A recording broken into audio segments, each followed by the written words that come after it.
board will now convene to open session and report out from closed session. Relative to closed session items 3.1 and 3.3, there was no action taken by the board. Relative to item 3.2, potential litigation, by vote of 5-0, the board approved the settlement agreement between the district and one student. Okay. Okay, can I have the students lead us in the Pledge of Allegiance? I pledge allegiance to the flag of the United States of America and to the republic for which it stands, one nation, under God, indivisible, with liberty and justice for all.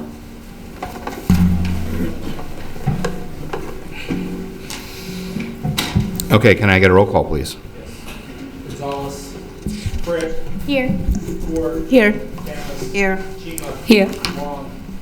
Here. Nishihira. Here. Okay, I'll entertain a motion in a second to approve the agenda. So moved. Second. Roll call, please. Britt. Aye. Ford. Aye. Cadence. Aye. Chima. Aye. Long. Aye. Nishihira. Aye. Okay, moving on to 6.1 for information items. City of Union City's newly adopted strategic plan. City Manager Joan Malloy and senior staff will provide a presentation to the Board of Education highlighting the city's newly adopted 5-year strategic plan. In addition, they will share today's and 2020's most important city initiatives.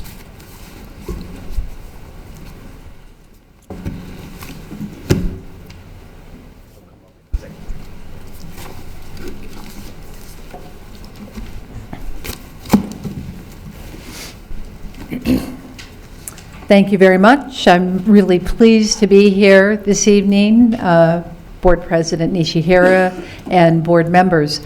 I'm here to speak with you this evening about the city's 5-year strategic plan. This is the first plan that I've been involved with the council that has really tried to lay out a framework for the next 5 years of the council's vision of what they want to accomplish and where they want to go. And it starts with the community vision to be a vibrant, inclusive, and prosperous community where residents and businesses can thrive and innovation grows. And this is really the vision of where the city wants to go. You see there's really 2 components. We have residents and businesses because economic development and the jobs and the contribution of our businesses is very important to our community as it moves into the future. The council also had the foresight, I think, to establish an organizational vision because we are a service organization and we're only as good as our employees who are out there every day engaging with the public. And the organizational vision is to foster an environment where city employees are inspired, recognized, and thrive. And you will begin to see this thread as I move through the presentation. Lastly, the council adopted a mission statement. And the mission statement is about where we are today and what we see ourselves doing day in and day out, which is to create and provide effective, quality services that foster high quality of life and economic vitality. And again, you see that relationship not only with the residents, but with the economic base in Union City. I want to touch briefly on the values statement that the council adopted. Every time I give this presentation, I feel very proud. The value statements were really established by the employees as part of our organization, the strategic plan process that we went through, which was quite comprehensive and included not only the elected officials, but employees as well. And the first value is sustainability. And again, you will see this thread through the strategic plan presentation this evening, not only about fiscal sustainability, but also about environmental sustainability. So there's multiple meanings to that word, but also integrity, professionalism, and accountability. Those are the values that our employees established and the council adopted as part of the strategic plan. I'm going to talk briefly about the 5 goals that we have for the strategic plan, starting with our first goal and the most important, Fiscal stability and sustainability, you see some continuity in the words. As many of you are aware, the city has a $3.5 million operating budget deficit. So the council is very focused not only on how to reduce costs, but how to increase revenues. And this particular goal is about fostering fiscal health through a disciplined, long-term approach, not only with revenues, but also with cost recovery. And I'll touch a little bit on that. Each one of these, you'll see a little more in the strategies. The next goal is about governance and organizational effectiveness. You saw the vision statement for the organization, and this is really the goal that helps us begin to implement that, and that is to provide high-quality services for the community through a commitment of local government best practices that include employee development, support, and retention, because as you know, your employees are your biggest asset in carrying out your services. The third goal has to do much with our day-to-day efforts, economic, community development, and public safety. It's always looking and instituting a forward-thinking approach to our businesses in the community, land use development, housing, social services, and public safety strategies that, again, promote the community's growth and innovation. The fourth goal that the council adopted to work on over the next 5 years is environmental sustainability and infrastructure, and this is something the city takes quite seriously. Our Public Works Department is on the forefront of this effort. They're responsible for our buildings, our parks, and all of the fleets, all of the cars and buses that are used every day in the community. And so they're constantly finding ways to be more effective and efficient with our energy, our water, and greening our fleet to be electrical. Lastly, the final goal has to do with communication and outreach. This is so important to a strategic plan because you can only be as effective as you are able to communicate the vision with the community. And as part of implementing the strategic plan, I've been out talking about it, as has many of our staff, and I do want to introduce them here because they are available to answer questions. We have Mark Carlson, our finance director, Captain Souza from the police department. We have Jill Staboski, our Community and Recreational Services Director, Pedro Naranjo from our Youth and Family Services Manager. We have Lauren Sagayan, our Communications Manager, who's been so effective in helping us really put together the strategic plan and carry out the communication strategy. Mark Ivanoff, the Deputy City Manager. Did I overlook anyone? I think I got everyone. So we're all here to answer your questions and to be part of that communication effort. I'm going to touch quickly upon some of the major strategies that we are implementing over the next 2 years. The first one, again, going back to that fiscal stability and sustainability to address our general fund's long-term structural deficit. I mentioned that we have a $3.5 million ongoing structural deficit. And so we're working very hard to close that gap. And one of the first steps, so that it does not get worse, the council decided to reauthorize the public safety parcel tax. That brings in $4.2 million into our into the city's fund. It goes directly to public safety, police, fire, and our youth and family services. Without the public safety parcel tax, that deficit would be over $7.5 million. So continuing and renewing the public safety parcel tax is critical to the ongoing services within the community. As one of those strategies also was to reduce our costs associated with our Alameda County Fire contract. The council took I think, a very courageous position in closing Fire Station 30 of the 4 fire stations in town. This one is located on the far western side of the city near the border with Fremont, and only had fewer than 2 calls a day. So in looking very carefully at the data, the council took the position that this fire station should be closed in order to help close our funding gap. As part of the governance goal, which I mentioned, it's our second goal, having to do with implementing and improving the work we have with our employees, is to establish professional development plans for each employee, from management on down to our line staff, to optimize our staffing resources and to support their growth, to really engage with our employees so that they can carry out their work in the most effective manner possible, and also to provide them with a career within the city. They're giving so much of their time to the city. It's important the city recognize that and do what we can to foster growth and ongoing training with our workforce.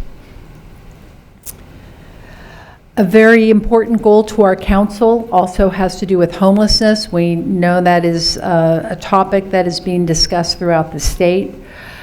This is probably, I'll say, one of the more difficult and challenging strategies for us to address because of our limited staffing. We do have the caravan program. I think you're all aware of that. It's the unhoused, for unhoused people that live in their cars. We are able to implement that program with support from Alameda County. Our council wants to dig deeper, look at how we can provide better services for all homeless people within the community. And so this is something we hope to be reporting out to council later this spring on really what is our current condition in the community and how we might more effectively provide services to our homeless population here. Another strategy, and very important to our long-term fiscal growth, has to do with build out of the station district, and that's the area around our BART station. There's about 200 acres there that can be redeveloped for housing and jobs. The city has always had a goal to not only provide more housing, but also to provide a place for people to work so that everybody doesn't have to commute out of the community every day.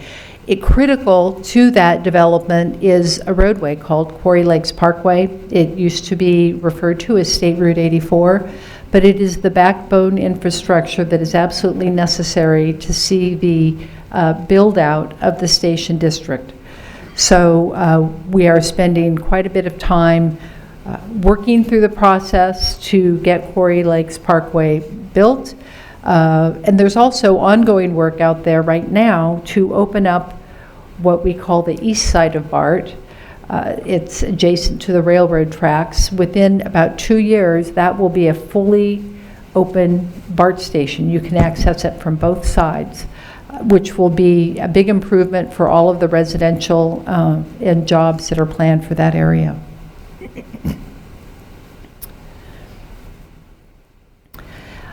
The last strategy I want to point out is, again, about communication with the community. To be very open about the community's current fiscal resources, what the city is doing to address the fiscal constraints that we have, and the impacts if the ballot measure fails. It does require 2/3 majority. It's a parcel tax, and it goes specifically for public safety and for our youth and family services. If the parcel tax fails, it will likely result in the closure of the Youth and Family Services program. They receive their base funding of about $600,000 a year, and they use that to leverage grants from the county and other resources. So that money is fundamental to their operation. The public safety parcel tax also provides about $1.8 million towards our fire services and about $1.9 million to our police. So without the ongoing funding from that measure, it will have a serious impact to staffing across the city. We're already a very lean staff for a city of our size, and this would further, I think, harm the operation of the community services, providing services. But on a positive note, we're really pleased to have adopted the strategic plan. So stay focused, and I'm pleased to be able to brief you on it this evening. So if you have any questions, we have a room full of staff to help me answer them. Thank you. Thank you. Comments? We'll start with the student board member. Not for now. Okay. Member Forrest. Yeah, well, I'm actually very pleased to have not just you, but many of the staff members from the city. It's nice to have you guys, and welcome, first of all. I don't think it happens very often that we have the city come and do a presentation, which I love, and I think it needs to happen more often. As a matter of fact, last year I had reached out to every single city council member and some of the staff to really wanting to connect. I really do think that the city and the district should be working more closely together. We have a lot of the similar issues, budget being one of them. It's probably the biggest one. You guys are introducing or reintroducing the parcel tax, something we might be working on. Communication, we had talked about. Lauren has done a fabulous job on the communication piece. We actually had her come in and, just best practices. I think there's a lot that each of us could really learn from one another. So I'm actually very happy and pleased that you guys came and presented, and I would love for us to do something similar to the city as well. I mean, we have a fancy little booklet here as well now that we would love for the city staff to hear from us as well. So thank you, and again, I just think that being the biggest employer in the city, definitely worth having these close relationships and work closely on many of the issues that we're all facing. So thank you and welcome. Thank you. Member Cap. Can I just say ditto? Thank you again for sharing with us, because this is a partnership after all, and we serve the same community. It's good to be able to communicate and be transparent about what we're doing. What I also really like is that the vision, mission, and your objectives are great, and it's good to know what they are, and we could see that your strategy on trying to address the next steps are aligned with what your goals are. So that I really like that, when you have objectives that are aligned with the resources, and if you don't have resources, what do you do as a next step to support those objectives, so that we're not all over the place and we're focused on what we're doing. And thank you again for having everybody here. I know this is your dinner time, but here you are sharing with the community about what is going on and what you're going to do in the situations where there is some need to do something. Thank you. Thank you. Member Chima. Thank you again, city staff and the city manager, to come out and share the strategic plan with us. It's good. But I have a couple of questions. If you are able to answer them at this time, that's fine. If not, maybe later on. Mm-hmm. I was wondering if where we are in terms of the design or development of the Quarry Lakes Parkway.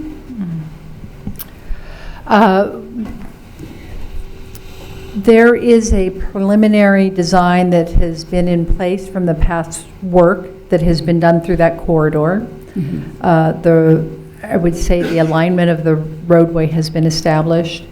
We are going back to take a very close look at this, because Union City is now the lead agency. Previously, it were regional agencies or Caltrans. We are required to design the road. It's part of our policy, our general plan vision, and we have adopted what are called complete streets design standards. So we are going back to look at the road and refine its design to be generous and accommodating to bicyclists and pedestrians. So it is in the design phase. So it's in the design phase, and so city is the owner at this time of this project? Our city is the owner? we are the lead agency. We're not the owner. You're not the owner. So if you remember the design firm, who is designing this? Do you remember who? I don't recall the If last you don't design remember. firm that was, Okay, I'm so sorry. It's being contract out mainly, Yes, right? yes. Yeah, okay, so because we don't have the capacity. And then you have mentioned the employee cross-training. Yes. So I was wondering if you have explored that model, because different unions, they have limitations, the employee doing the work of other unit members, something like that. Do you see any issues in that, or the employees in general, they are accepting it, or how do you handle The that? specific cross-training, we have also our finance director wears the personnel hat.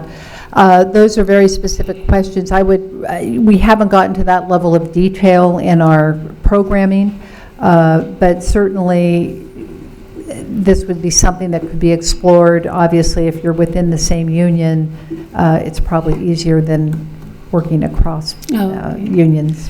Thank you. Thank you for coming here and sharing the strategic plan. Sure. So, You're welcome. Thank you. Okay, member one.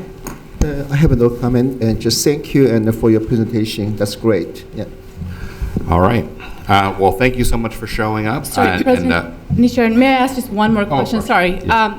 I remember when Measure QQ was on the ballot, we had the mayor come here and ask for our support. And I also remember Measure QQ being brought up over and over when we were talking about the SRO program. And you just mentioned something about 600,000 maybe taken away from the youth. Youth and family services. So is that program in any way aligned with our Union City Family Center at all?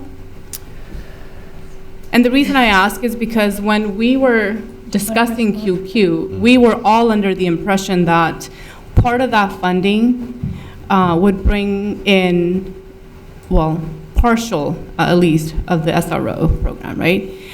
It was much later on that we learned that none of that funding was actually used for SRO program. So I'm just trying to understand that if is the family and youth program, that is it aligned with, do you work in partnership with the Union City Family Center at all? Maybe Nancy or Pedro can answer that. I don't know. Sure. Hi, everyone. Pedro Naranjo again, the Youth and Family Services Manager. Yeah, just real quickly, so Youth and Family Services, our mission is to provide youth violence and intervention services by addressing the underlying issues that contribute to violence in our community. And we do that through a variety of different ways. As many of you know, the city has an MOU with the New Haven Unified School District. As part of the agreement with that MOU is that we actually coordinate very closely with the Union City Family Center, Nancy and her staff. I've been here for 8 months in my position, and we've done collaboration, I would say, at multiple levels, dealing with ranging from responding to community crisis that we've had, unfortunately, we've experienced in just the last few months, to collaborating on supporting each other around fund development, as well as coordinating services with many of your schools. Some of the services that we provide at your schools include counseling. We do case management. There's life skills programming where we do financial literacy. We do legal education for young people. We also do mentoring services. And so we try to be very mindful of how and where we offer these services. And in doing that, we work very closely with Nancy and her shop, given that they understand the schools very well, and they're able to provide us with guidance and support to decide where to allocate our resources, but also just how to leverage the resources that we both have collectively to be able to serve the young people. So it does sound like that you guys are working in a partnership with, but does that mean, and I don't know if you have an answer on the top of your head right now, is that I know that the city was allocating a portion to Union City Family Center. Is that considered the allocation, or is that completely separate? Nancy is shaking her head. Okay. So it's completely separate. This is just another entity that you work with for the community. Okay. I think I understand it now. Thank you. Great. Can I have a follow-up question related to that? I thought I thought I understood your question a different way. I thought the question was if the next measure is an extension of the last one, and did the last one help fund the youth center so that if it doesn't get renewed, is that why you're pulling the money if it doesn't get renewed? Because if this new one passes or does not pass, say, that they will pull that money. So that's an implication to me that that came from the previous measure and we're just continuing it. I'm just a little confused on that one. I'm going to give you a little history on the Youth and Family Services. In 2008, as a result of, I think it was 2008, as a result of a shooting, a death of a student in front of Barnard White, the council made a commitment to build programs to help provide youth nonviolence efforts, youth nonviolence programming, and that was originally incorporated into the public safety parcel tax in the 2008 measure. That has been continued since 2008, so this public safety parcel tax will continue the funding for the youth and family services. Does that answer the question? Yes, that makes sense. Thank you. Okay. So I'll continue on then with my questions. Regarding YFS, one of the things, so it's a program that the taxpayers have been funding since QQ. And the question that I have is, how are we measuring effectiveness? Like, what are our indicators for success, and how do we know that we're meeting them? Well, like I said, I've been here for 6 months, so that's part of my job, is to ensure that we have a way of, making sure that we're serving young people and their families in the best possible way, and at the same time that we're tracking the progress that we're making. And I would say that one of the evaluation mechanisms that I've used in the past with other programs is the results-based accountability framework, which basically allows you to be able to measure, be able to track what you do. It allows you to be able to track how much you do it, how well you do it, and then and the big question is the one that you just asked: is anybody better off? So in order for us to be able to do that, we need to develop our evaluation plan. We need to develop our the ways to be able to look at data. We need to decide what kind of data we want to look at. And then just build our systems around that. Mm-hmm.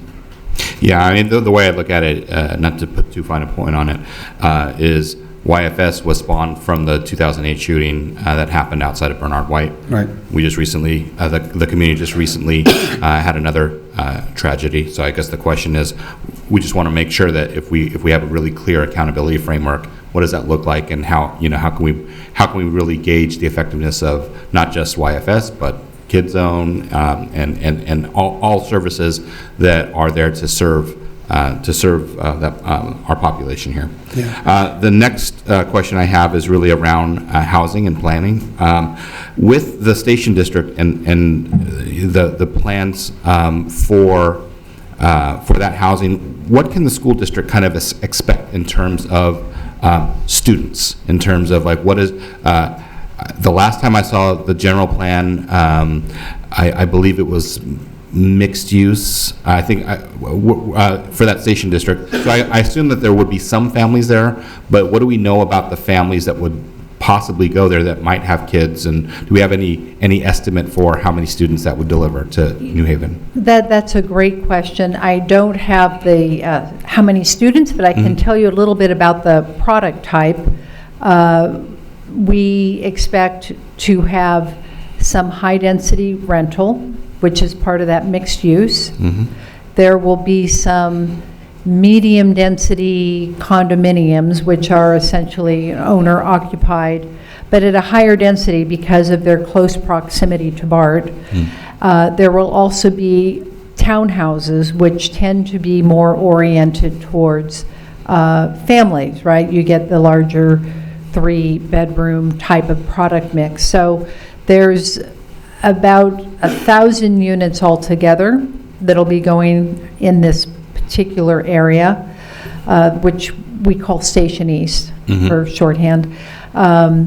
It's where Air Liquide, the old industrial site, is.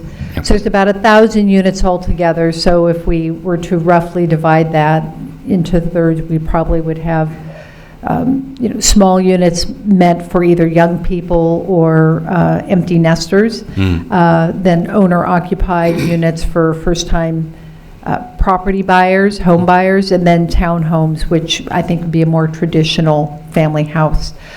We also have the Caltrans property. We call it, it's owned by Caltrans right now, off of Alvarado Niles Road. It's been in our housing element for well over 20 years, and that's also identified for housing. That is a lower density. It's a townhome mix, which tend to be more oriented towards families. So, Okay. Larger units as opposed to apartments. Okay, great. And then last question, one of the ones that's near and dear to my heart, and that's around Dumbarton Rail. And that is something that I think I've been hearing about it for a really, really long time. I know that the mayor's been doing a lot of work with MTA, and I know that Facebook had commissioned a study. That's right. That kind of trying to figure out the viability about that. What's the current status of Dumbarton Rail to the Union City Transit Center? Union City, as part of the Station District build-out, we are very engaged in what is now called the Cross Bay Transit Partnership. It includes Facebook, San Mateo, Samtrans, essentially, a group called the Culinary Group. And we just had a meeting last week, actually, of Fremont, Newark, and Union City to talk about various options of extending rail across the bay and ultimately meeting up at Union City BART. So it would go through Newark and Fremont. And they're looking at different alignments because the railroad is owned by Union Pacific, and they're a tough negotiating party. So they're looking at options. But we are still very engaged in the Cross Bay Dumbarton Rail Corridor projects. Okay. And so the idea, the current plan or record, or at least the current direction, is Union City and not some new place in Shin Park? Can I? Oh, here. Oh, you didn't even know I was here. didn't know you were here. I snuck in. I thought it was a 7 o'clock start. I apologize. The simple truth with Dumbarton Rail is, as much as we know it's needed in the South County of both Alameda and San Mateo County, there are greater forces, if you will, that are in, because I do represent Alameda County on the Metropolitan Transportation Commission, and we just had our retreat last Thursday and Friday, and part of that conversation is about a plan called Plan Bay Area 2050 for what the region's going to look like over the next 30 years.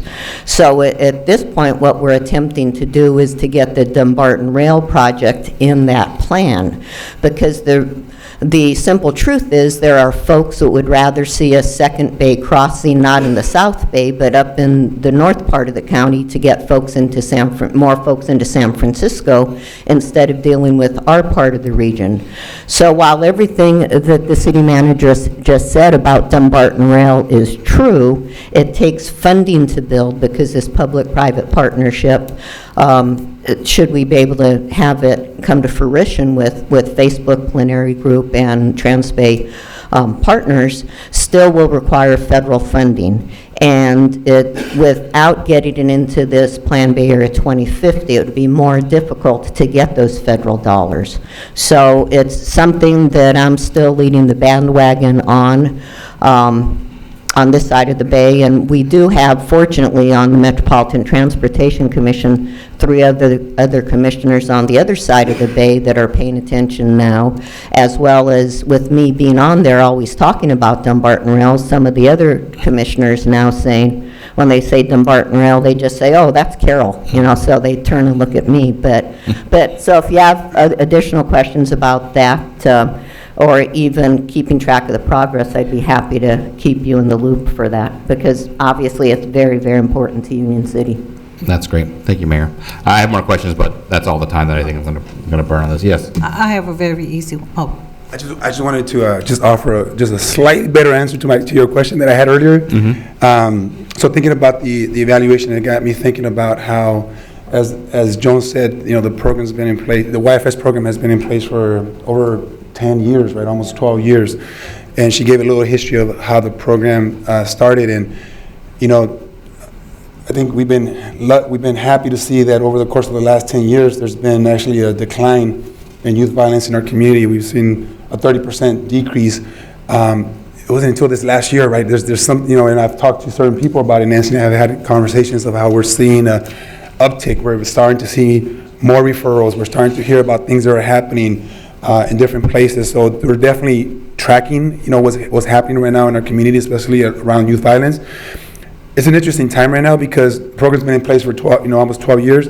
Come March, if we're able to continue with the program, my plan as a program manager is to take some time to revisit where we've been over the course of the last 10 years, where we are now, and where we're going to be headed in the next 5 years. So this is a good time for us to reassess, look at data, engage people. I would love to see a community participatory process where we engage our partners, just as Union City Family Center residents. I love the fact that we have young people here at the table. Would love to engage young people in helping us come up with solutions around issues that impact them, with the hope that through that we get a sense of what we want to track, what we want to monitor, and what are some strategies, right, that maybe need to be new, need to be different, innovative. You know, what's worked in the past that we need to continue doing again, and I'm hoping that that's where we can invest our time and energy moving forward. So.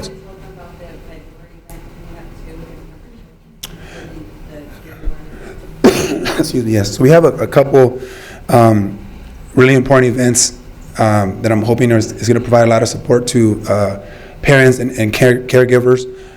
One of them is actually Tools for Change, is a workshop that we're going to be providing at Cyril's Elementary School starting on February 26th. So it's a 5-week, 3-hour-a-day long session where we're going to be providing parents support around, you know, just how to support their own kids, right? Everything from understanding what happens in our brains throughout the different developmental stages, but to also recognizing signs within our young people, to how do we communicate with them effectively. So that's going to be starting on the 26th in collaboration with Cyril's and the Union City Family Center. And then the other event that was actually spearheaded by the Union City Family Center as a response to feedback that they were getting from residents regarding concerns around gangs, is a gang awareness workshop that is being co-facilitated by our colleague, Lieutenant Mendez, and one of my staff, one of my outreach workers, will be providing the workshop, and we're doing it in Spanish. So we're inviting the community to come out. It's going to be a really informative, really helpful workshop, and we're looking to hopefully provide a really good really good workshop, and then see what the need is. Continue to take a pulse on what the need is and adapt based on what the needs of the community are and what we're hearing from residents. Thank you for reminding me about that. Member Canlis. Okay, my question is pertaining economic development. I know you're putting the partial tax to generate new revenues. I'm wondering, right now we have a lot of warehouses in the city, and I'm wondering if we have any more land space for other revenue generating businesses, or are we getting any interest, and if not, how do we attract, or what are we doing to attract businesses to come to our city to generate additional funds in addition to what is going on already? Great question. In the Station District, we have a plan and a vision to really provide not only residential, but jobs and intensive jobs, office-based jobs that can really support and benefit from having BART there. We have, of course, regional bus service, and ultimately, someday, we hope to have the Cross Bay transit connections as well.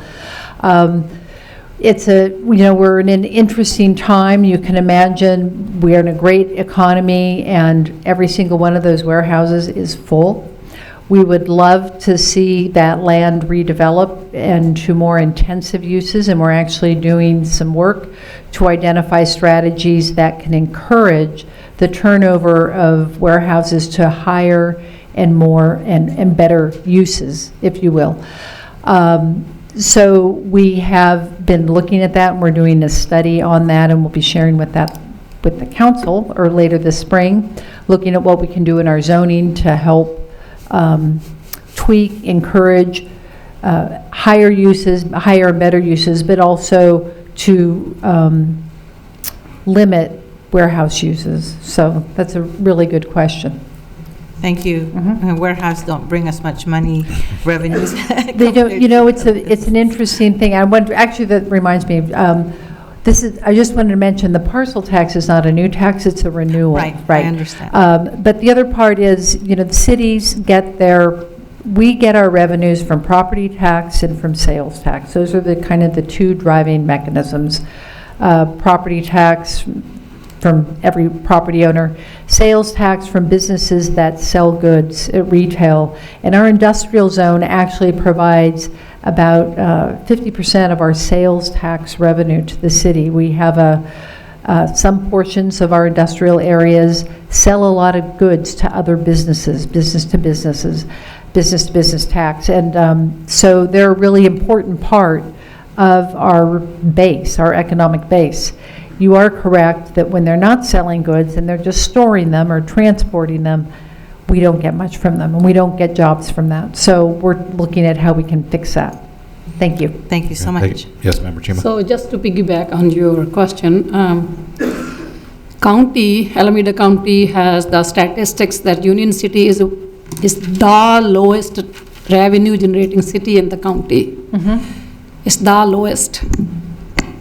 So I know this question there is not a simple answer at this time.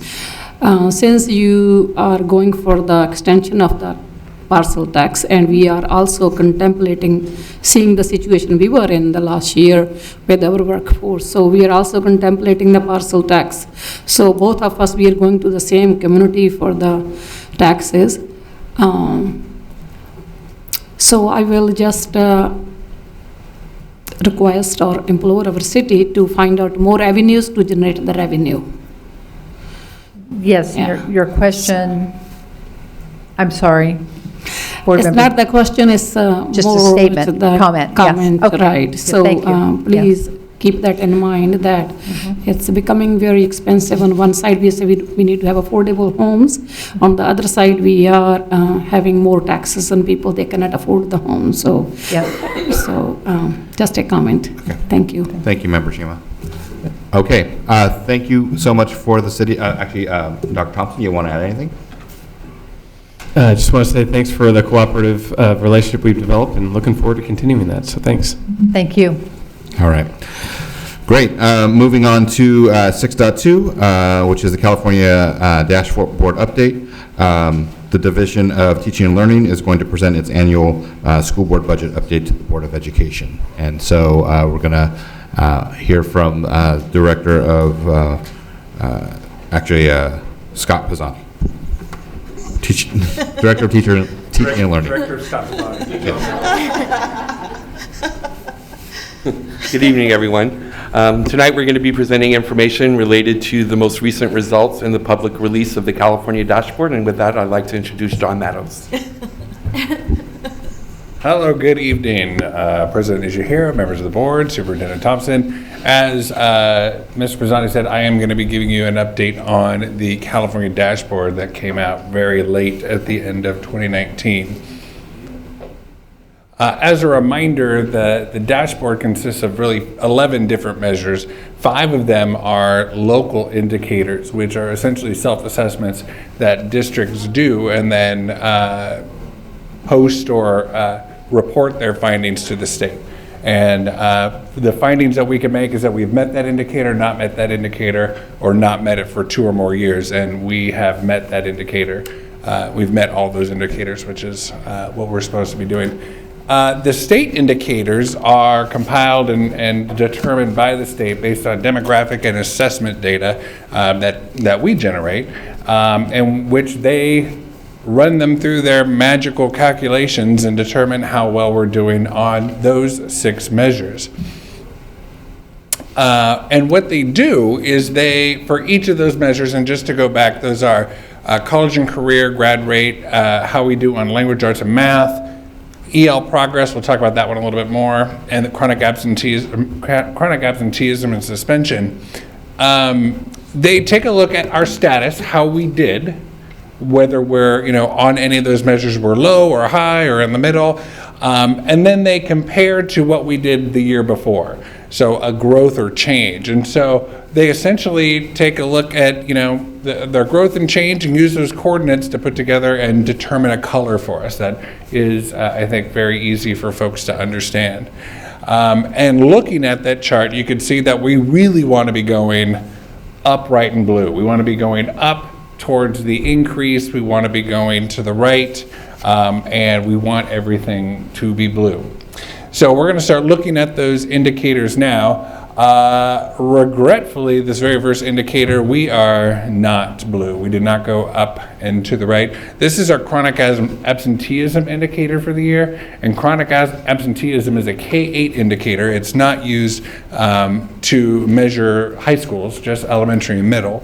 And essentially, it just calculates the number of students who meet the chronic absenteeism criteria, which is missing 10% or more of the school year, excused or unexcused absences. So it's not the same as truancy. So with 180 days, 10% is 18 or more days.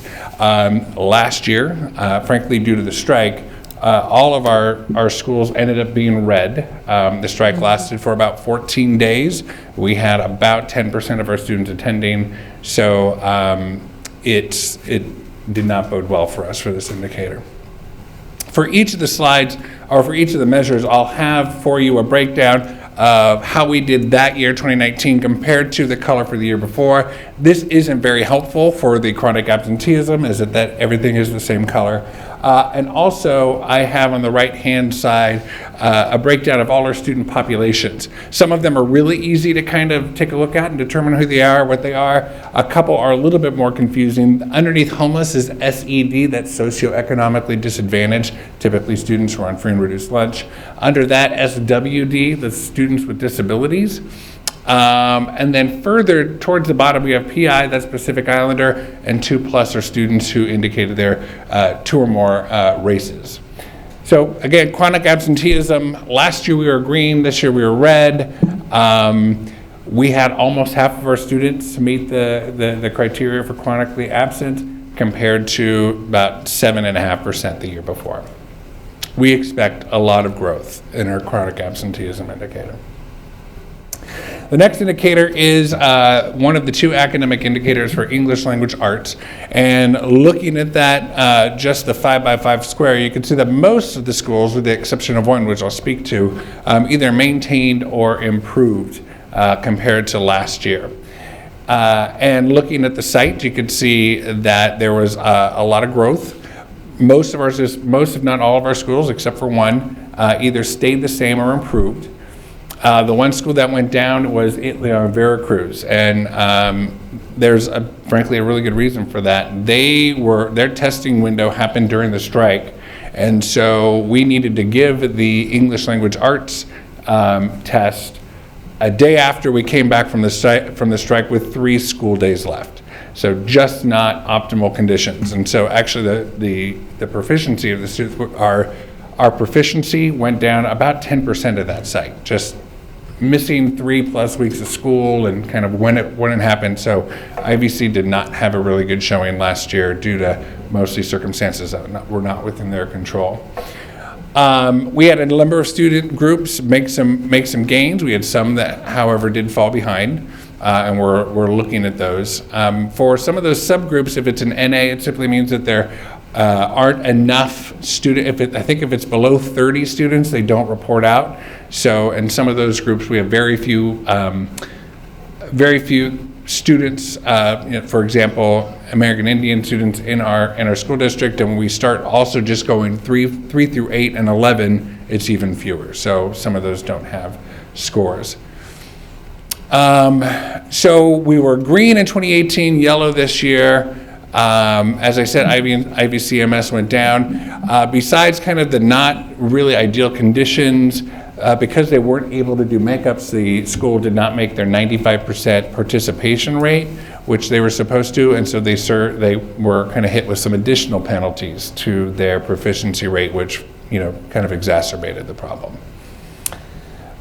Next is math, and again, for the most part, most of our schools maintained or increased. We did have a couple of schools who went down.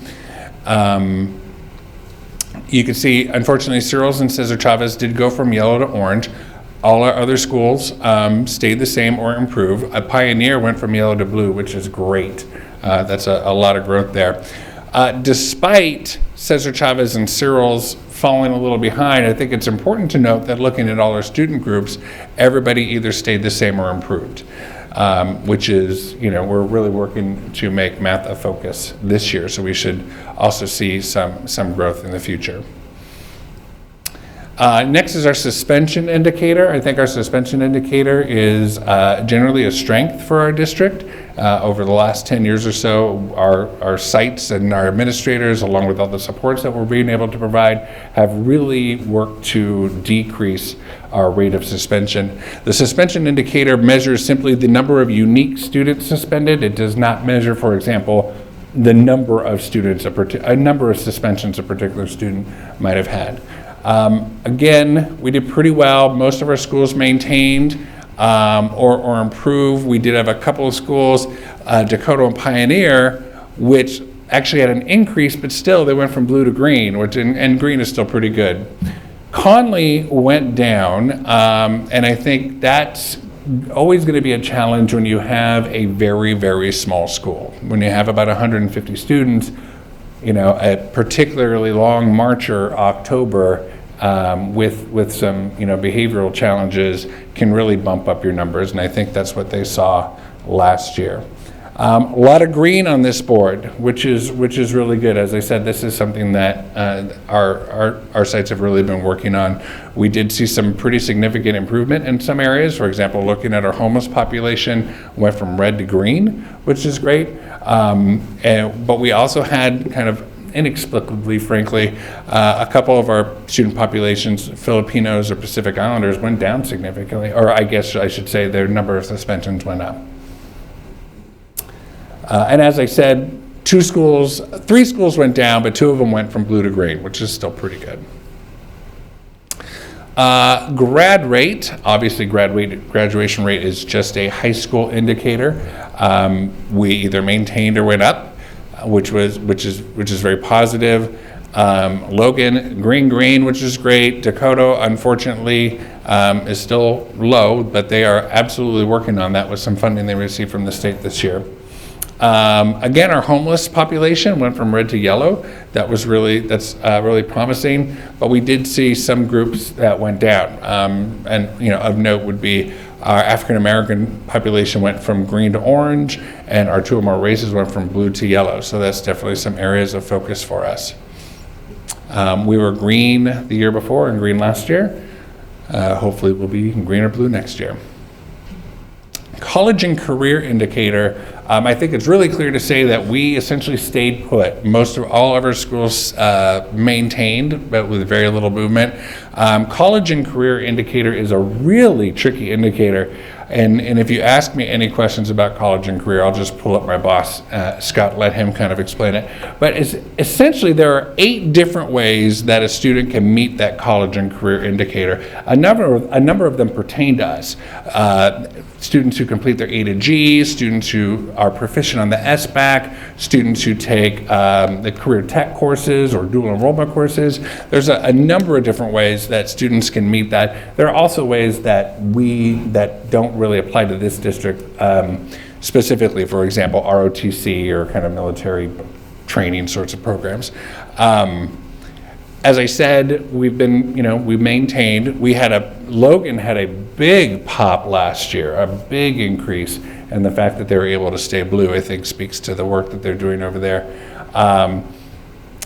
So you can see that some of our groups stayed green, others maybe went down to yellow.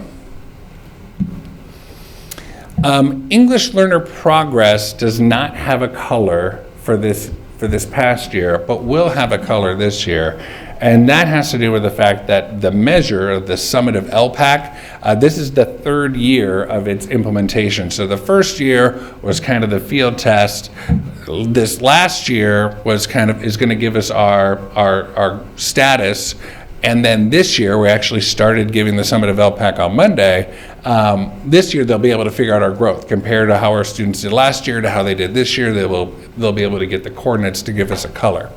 I did want to just put up there just to give you an idea of how we're doing. As you can see, for the district, about a little over 50% of our students, 51.1% of our EL students are making growth towards the English proficiency compared to the state, which is just a little under.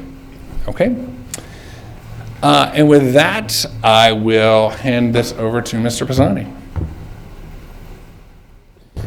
So that's a lot of data, a lot of information. And so what do we do with all of it? How does it impact our next steps and what we are going to look at in order to better serve our students?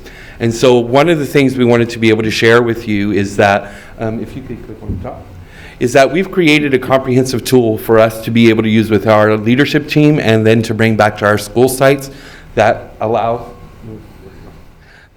us to be able to look at data from various perspectives, looking at district data, comparing it to the state, to the county, for each indicator and for each of our different student populations, and look at ordinal profiles. So in this link, just as an example, what we've done is saved hundreds of links and really was very intentional about really creating graphic representations that allow sites to access the data very quickly, to identify patterns and trends, to be able to identify strengths and weaknesses for each indicator, and then to hopefully inform their next steps. And so this tool, if you'll notice on the bottom, has tabs for every single indicator that we get back from the California dashboard.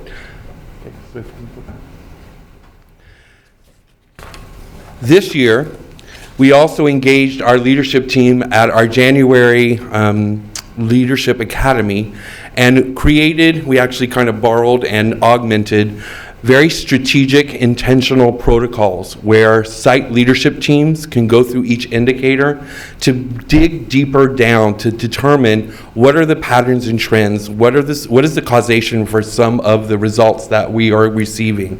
And so can you go to, yep. And then that one, we need to do the permission. In that data analysis protocol, each indicator allowed a script to be followed for each school site, which was very intentional, which we've never done before. Last year was the first year that we actually had an opportunity to compare data. This year, we actually created a protocol and tool for all of our school sites to use that will allow them to be able to be much more intentional as they are preparing to engage in their needs assessment for their student plans for student achievement, school plans for student achievement in the upcoming year. As you know, we have been previously identified as a district, if you can go to the next slide, yeah, as a district in differentiated assistance. Differentiated assistance, it could be equated to previous years in terms of program improvement. We were identified as a district as being in differentiated assistance last year for one population. That population was for our homeless or displaced students. Our homeless or displaced students last year were read on the California dashboard in 5 different areas. They were read in chronic absenteeism, graduation rate, suspension, ELA, and math. This year, our homeless or displaced students, they actually made really good growth. We were as close as you can get to coming out of this differentiated assistance designation in that we are at this point, chronic absenteeism, English language arts are the two that remain in red. All of the others, we are no longer identified as an area of target for our homeless or displaced students. Also noted, this year, at the beginning of the year, because we did an audit of our homeless students within the district, our population of homeless students has tremendously decreased from the year before. We are seeing an increase as the year goes by, but we're not anywhere near to the number of homeless or displaced students that we served in previous year in the current year. And so that's 3 years of differentiated assistance. Again, that's just a tool. It's lots of data. It's not meant for you to analyze on the spot, but it gives a comprehensive notion of every subgroup over the course of 3 years. And you can see the homeless or displaced students from one year to the next, where 5 were identified as green, and you can see the current year where there's, again, only in English language arts and in chronic absenteeism. And so with that, if there are any questions that John or I can answer, certainly be able to do so. Okay, Member Frick. I was just wondering, like, before we had like this tool, was all of this data, was it all still like accessible to the public? All of this data is on the California Department of Education website, which is published. And one of the challenges, while it's a comprehensive data source and a multiple measures in order to gauge our schools, whereas before in a previous system it was only one number, which was in the Academic Performance Index or the API, it takes lots of clicks to get to the data. And so what we've tried to do is to create tools that make it much more accessible to inform our schools in terms of their planning and their identification of strengths, opportunities for growth, and then inform their planning going into the future. Also, I just like noticed, because I remember looking at this last year too, about how the foster youth and students with disabilities like hasn't improved in like a lot of areas. So I was actually starting to like start a thing with my ASB cab about making like a program like after school, instead of like suspension, like it would be like supporting them instead of just like removing them from school. That was it. All right, Member Core. Thank you. So good data. I always look forward to this. My biggest question, and I don't know if you guys have thought about how to address this, is that I know personally I have telling people to use the dashboard because they're still using the API, right? Oh, there's using the 1 through 10 scoring system. And how do you, when a public looks at our 2019 data, they see all reds for absenteeism. Mm-hmm. How do we know that internally that it's due to strike. We know that our SBAC was given a day after we returned to school. Mm-hmm. How do we explain that to public who has no knowledge of our environment that took place here? So how do you explain that? And is there any sort of I don't know if waiver is the right word, but is there anything that we offer or provide to state, and then they in turn puts an indication saying it's red because A, B, and C, or are we just thrown underwater and said, well, it is what it is? It's basically the latter. It is what it is. We investigated and it was determined, regardless of our situation or our local context, is based upon the criteria of chronic absenteeism. So any school district, for example, who may have a strike over time and have a large population of students that miss that percentage of days would end up in the same position. So where they will not do an indicator or make a statement of justification, Mm-hmm. they're just going to present the data. So if I'm a new parent looking to move into this district and I heavily rely on this, and I'm looking at it and like, oh, they're red in a lot of things, I'm not going to move here. So that's what we're dealing with, basically. And part of the protocol, in terms of looking at each of the indicators that we linked to the PowerPoint for your reference, that we engaged with our leadership team, is also about the communication around the dashboard. So to our community, an opportunity as well. I also think there are some opportunities perhaps in thinking about our communication and advocacy maybe as another vehicle that we could think about how to communicate this information. Yeah, I just think that a lot of new people moving into the community, they may rely on this more so than people who are already existing in our community. My other question was, I know that for the differentiated assistance, you had 3-year data, but all the other indicators, there's only 2 years data. Is it possible to include a third year? I know in 2017 we had the data to kind of see what the trend looks like. It's hard to tell 2 years, just a comparison. I would love to be able to see a trend over 3 years. I don't think we have data from 2016. So starting 2017, there should be at least 3 year or even growing, so we can kind of see the trend as opposed to just a comparison between the two. There, again, it's baseline data, and the way that the California dashboard with the matrix and the designation of colors is the intersection between status and growth. So you're only going to have a 2-year status and growth matrix that's applicable. Okay. That is all I have on this. Thank you. Okay. You're welcome. Else? I guess the good news for Ms. Core is next year there's only one way to go, hopefully, and that's Agreed. to go up since chronic absenteeism and academics were caused by that strike. In that same note, people answered the door, happened to be a realtor, and this realtor is still stuck on 2 things. One, the API, and selling the other districts. He lives in Union City, and he's selling the other districts to his clients. That's criminal, practically. So my question is related to what are we doing in training our businesses who are in the position of selling our district, such as realtors, will be good people to have to train. The other question is, do we have this information in our website so that parents could easily access and even add information that Ms. Core mentioned regarding, well, this happened, chronic absenteeism, for example, because of the strike. So people will at least have somewhere to go to, because like you said, the CDE website is just so unfriendly that even that is still on API label. What are we doing, or how can we address and the public in communicating, wait, there are reasons for these, and this is how you read them. It's no longer a number, but colors. And so, again, if you think about the last time an API number was given, it was 4 to 5 years ago. It's been quite in our community. So our ability to be able to communicate with our school sites, again, through our leadership teams and ILTs, engaging our communities through our school site council and our parent advocacy groups, is a way for us to do that. We've presented this information, for example, at the District African American Association and the parent engagement meetings, and are engaging in conversation in multiple contexts to get this information out to members of our community.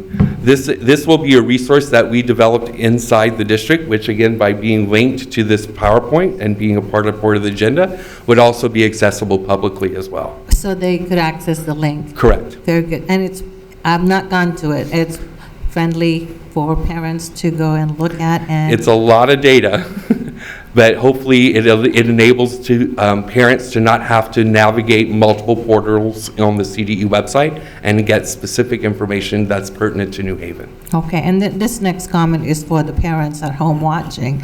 So looking at the next steps, you've mentioned that the sites are looking at the data and doing intentional intervention and teaching on how to move from one color to the other. And that's happening in all the classrooms, right? Well, we engaged our lead. We're at the very initial stages because this data is current. It was just released by CDE. As soon as it was released, we agendized it and made it a part of our most recent Leadership Academy. We went through the protocols with our leadership teams to take this information back to our school sites over the course of the next couple of months, engaging in conversations around the data, so that as we prepare for our needs assessment to inform our school plans for student achievement, this data will help to influence those decisions, building on our strengths as a system, as being able to identify the areas that we need to focus on for next steps in terms of growth, and then being able to identify patterns and trends over the course of time. Right. And so those will come in the next couple months. So the sites are addressing their community. What are we doing as a district in accessing the community and letting them know what is happening. I keep on thinking about those realtors and those other people who do not have children but has the power to influence people where to buy a home and where not to buy a home, and that means children. What are we doing as a district? Yeah, I think that question is probably better directed at the subcommittees like the Communication and Advocacy Group. As we had talked about this in the group as being one of the things that we can address after we've established the communication foundation. Once you do that, then maybe that's the next thing. But I mean, one of the challenges I think is going to be not just having a set of people who are looking for a very simple number, because the great and terrible thing about API was it was a very simple number, even though it was, did not necessarily indicate the quality of education. We then have to go from explaining a measure from an absolute standpoint, from test score specifically, to changing the mindset around it, instead of being an absolute assessment, being an indicator on growth. So you have to explain that, and then so it's actually a pretty challenging thing, but I think it's something that the Communication and Advocacy Group, it's paired with the staff, needs to go out specifically to the people who actually sell the district to how to talk to potential customers about what those tests actually mean, not just explaining away, explaining that it was the strike or whatever. You really have to kind of equip the people who sell our community on how to think about those scores and changing mindsets about what that actually means. At least that's one person. Well, thank you so much for letting me know that that's part of the marketing and advocacy, communication advocacy that we have on the radar. Yeah, it definitely was one of the ideas that came up, but we got some foundational work to do for sure before we can actually get to that next level. But well, as long as we have it on the radar and that we're headed that direction, absolutely enough for me right now. Thank you. Good answer. Sure. In terms of sharing our data with the realtors, like Linda has mentioned, I remember one time our previous superintendent, he went to the Realtors Association and made a presentation. In the future, when we don't have the red one because of that strike, maybe our superintendent can do the similar thing, because it's all about the education. So letting them know. An idea came to my mind that when you share this data with our leaders in the system, do you have a local Excel sheet or something, or do you directly go to the CDE website and make the presentation? So again, on the link on this page where it's taking a closer look, the link that's at the top, that's the tool that we created that allows us to look at the district in comparison to not only Alameda County, but all of the districts within Alameda County, look at school by school, look at each of our subgroups at each of our schools for each indicator. So rather than having the school sites spend their time trying to navigate, we've created a tool that enables them to get to the discussion, to get to the analysis of the data so that they can then inform their planning and next steps. So I'm assuming that you take the data from them and create our own local kind of version from that. So is it possible to, like Sharon was asking, remember if we can put some comments into it, why we have these colors? Maybe not at the state level, but in our local level to educate our own local community. If we can add those comments in our local data, that these things happen because of such and such and such, I think that will be helpful. That's what I think. If we can have those remarks embedded into our data. And so one of our first steps was actually the presentation tonight and working with Mr. Matos, which were the slides after each of the indicators, which said what the color was, what it now is, and give some causation or some analysis around that. That was an initial step to be able to provide that kind of communication to our community. Okay. So second thing about the homeless people, like you said that our numbers have decreased a lot now this year? Decreased compared to last year. So can you explain a little bit what happened or how we managed those numbers?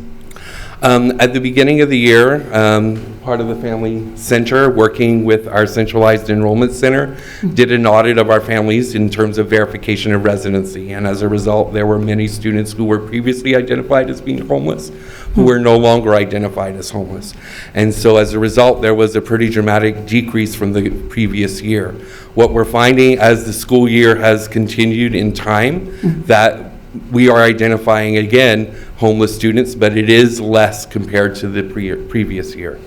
Thank you. And when we have those numbers in place, then make sure, because it impacts so much in our colors, if we can support them with the better services and everything, hopefully they will be successful also. For our displaced and homeless students, we are partnering with Alameda County Office of Education. We just met with them this week because, again, by being identified as in differentiated assistance for our homeless students, they do provide us technical assistance in developing a plan to specifically address the needs of this population, as well as funding as well. So our next step is to actually create a plan in collaboration with Alameda County to continue not only the work of the current year, but going into next year to continue to support this population. Thank you. Okay. Member Wong? Yes.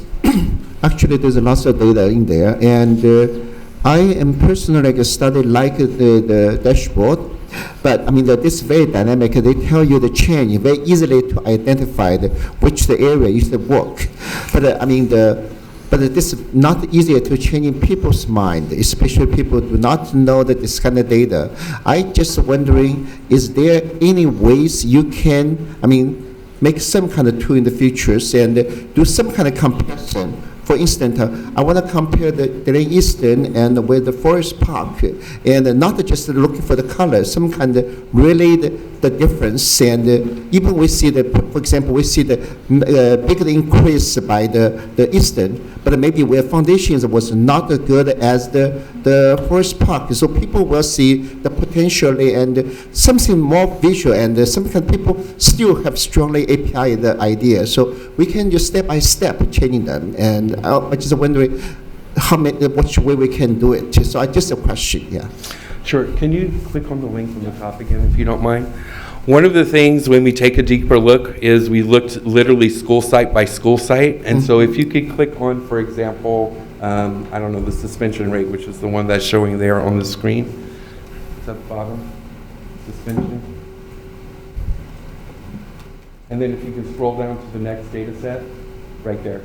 So that, if you look at a data set such as this, it's each school, which talks about the indicator from last year, and then the current year, and it gives the percentage of status from both last year and the current year, and the percentage of growth from last year to this year for each school in our system. And so this is a data set that allows us to look internally at our schools within our system to be able to, again, I think speak to the point that you're alluding to, which is looking at each school site to be able to identify patterns and trends within the district. This also can do that like a district to district. So if you scroll up, the first data set is New Haven compared to the state, and below the gray bar that goes across is every other district in Alameda County. So this data set allows us to be able to compare ourselves to the state and to the 18 other districts within the county in the same way. You have the colors from the last year, this year, and then the percentage of status, and then the percentage of growth from year to year. Okay, you answered my question. Thank you. You're welcome. Thank you. Thank you actually for doing that. I know this was something that I had brought up because we're always happy to see, states data and how better we are, but we're comparing, I don't think we're comparing apples to apples, but we're comparing ourselves to states. So it's nice to see our county data now. So I appreciate that actually. All right. Anything else? Yep. All right. Okay, so if you don't have this information, that's fine because I didn't warn you ahead of time. So if you, for the chronic absenteeism, did you guys get curious and see how we would have trended if we backed out the strike data and how that affected the overall? Okay. Yeah, so we, with the help of Mr. Lamb, who kind of helped us figure out the ADA, now I'm not going to remember the exact number off the top of my head, but we were yellow. Which I think we were green before, but we were yellow. And so At that same meeting with the Leadership Academy, we kind of broke it down by schools and then work with them to show them where they are right now and what schools are kind of trending up and doing some good work, and other schools where they need to maybe make some phone calls and reach out. So had it not been for the strike, we would have been yellow, which is not as good as green. Correct. But it wouldn't have been red. It would not have been red, and as Mr. Pisani said, our homeless population would not have been red, and therefore we would have been out of the differentiated assistance, and so that would have been we would have been done. And I will say, partnering with the county has been really great. They've been very supportive and helpful. It's not a it's not a punishment necessarily to work with them. It's not a ton of extra work. They're very thoughtful, and they definitely have contributed and helped us kind of look at what we're doing through some different lenses. So they're good people. All right, great. All right, so I think we're good. Did you have anything else you wanted to add? I just want to thank Mr. Pisani and Mr. Matos for all of this work. I don't know if you realize, but the up and blue, all of those documents were hand created because the dashboard is not user friendly. So that's really quite an accomplishment. Thank you both. Thank you. And actually, the board has taken a couple of big steps already to help us communicate and move forward. All of this data relates to Goal 1 that you adopted. And then as far as the communication goes, not only the Communication and Advocacy Committee will address it, but it's part of our Goal 4. So moving forward, the approach is to really address these areas. And chronic absenteeism, that's where our money is in our ADA. So this data that they generate will allow us to take a deeper look at whether or not there's revenue enhancement opportunities to be gained by increasing enrollment, or in attendance. So that's something that will be helpful too. Thank you both. Thank you. Okay, great. Moving on to item 6.3, update on district projects. Ms. Hellman. Good evening, Superintendent Thompson and members of the board. Annette Heldman, I'm your Chief Business Officer. Before I call David Estrada, our Director of Facilities and Construction, I would like to make a few comments. So at the last board meeting, the board received, as we are required by law, the audit for the bond Measure M. It was actually twofold, because we are required to do a financial audit and also what is called a bond performance audit. So I think of those as our report card. So the financial audit is saying, yes, you categorize things correctly in accordance to state standards, and the bond performance audit is saying, yes, you spent the funds according to what the voters voted for, what the voters authorized. So the other thing to that is, all of these are the major projects in the district. Not all of them are funded by bond Measure M, but we wanted to provide a highlight or an update on all of them. So I will call on our one-man show in that department, which is David. Good evening, Superintendent Thompson, Board President Nishihira. It's going well. We're doing real well right now. We have jobs going out there. Pioneer Elementary is, we were framed out the exterior, got a roof on, it's being sealed up.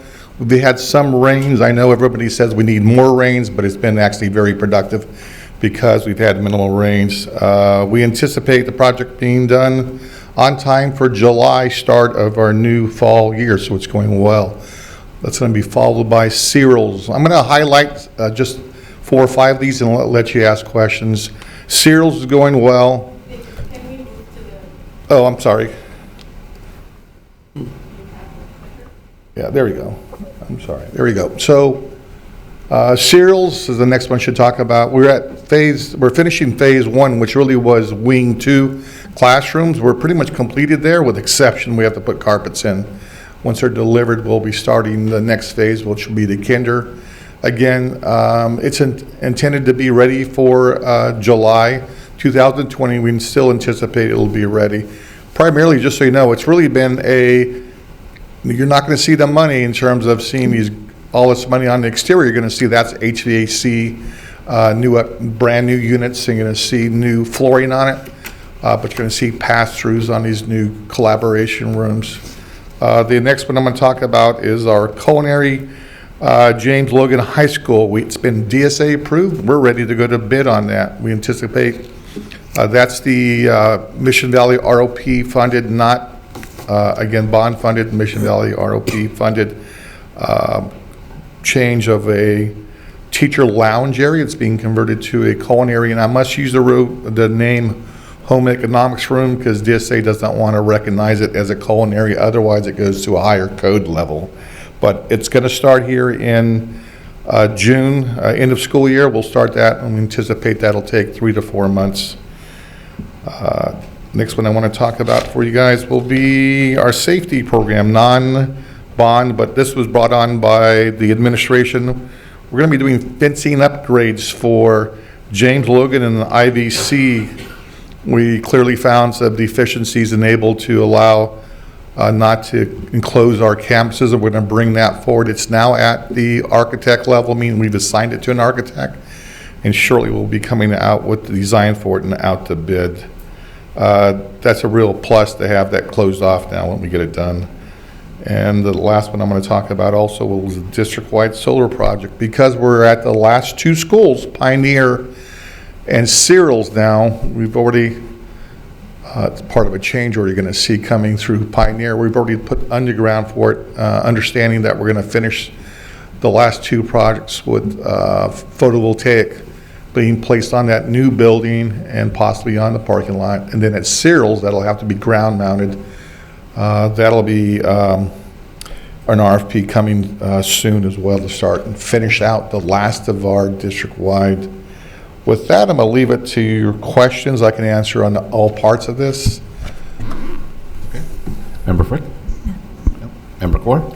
No questions, but thanks for the update. It's good to see what's in the pipeline. Member Callis?